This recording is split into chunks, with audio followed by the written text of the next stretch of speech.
গর্ভাবস্থায় সর্দিতে আটকে গিয়েছে নাক, প্রয়োগ করতে পারেন এই সব ঘরোয়া টোটকা। এগিয়ে না পিছিয়ে আমরা আছি বর্তমানে আপনার ফোনে, আপনার মনে।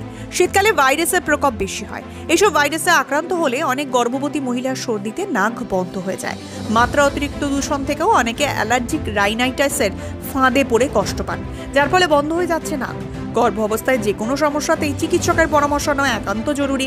তবে কয়েকটা ঘরোয়া টোটকার সাহায্যেই বন্ধ নাক খুলে দেওয়া সম্ভব হবে। তাই ঝটপট এমনই কয়েকটা হোম রেমিডিজ সম্পর্কে জেনে নিন। চিকেন স্যুপ খান। নাক বন্ধ হয়ে গেলে প্রতিদিন সকাল বিকেল গরম গরম চিকেন স্যুপ খেতেই পারেন, কারণ এতে রয়েছে প্রোটিনের ভান্ডার, যা দেহে রোগ প্রতিরোধ ক্ষমতা বাড়ানোর কাজে দারুণ কার্যকর। এছাড়া চিকেন স্যুপ গরম গরম খেলে নাক ও মস্তিষ্কে জমে থাকা কফ নরম হয়ে বাইরে বেরিয়ে আসবে, ফলে অচিরেই খুলে যাবে বন্ধ নাকের দ্বার। তাই দ্রুত সুস্থ হয়ে উঠতে চাইলে ঝটপট চিকেন স্যুপকে ডায়েটে যোগ করে দেওয়া যেতেই পারে।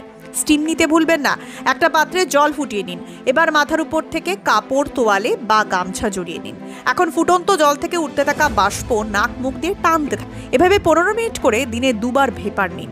আপনার বন্ধ নাক খুলে যাবে, এমনকি বুক ও মাথায় জমে থাকা কফও বাইরে বেরিয়ে আসবে।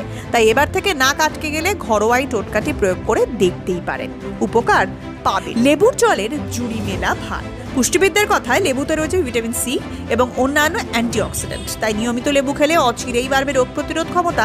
তবে বন্ধ নাক খুলে দিতে চাইলে 1 গ্লাস জলে একটা গোটা পাতিলেবুর রস মিশিয়ে পান করুন।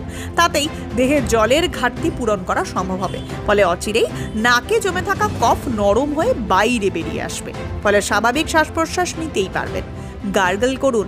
1 গ্লাস জল ফুটিয়ে তা ঠান্ডা হতে দিন। এরপর জল সহনযোগ্য অবস্থায় এলে তার মধ্যে কিছুটা নুন ফেলে গার্গল করুন। ব্যাস, তাতেই আপনার নাক খুলে যাবে।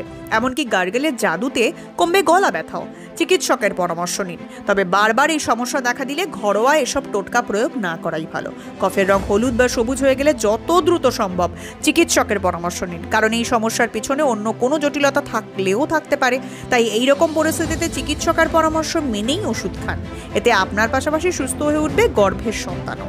এ প্রসঙ্গে আপনাদের বলে রাখা ভালো, প্রতিবেদনটি সচেতনতার উদ্দেশ্যে লেখা হয়েছে। তাই কোনো সিদ্ধান্ত নেওয়ার আগে অবশ্যই চিকিৎসকের পরামর্শ নিন।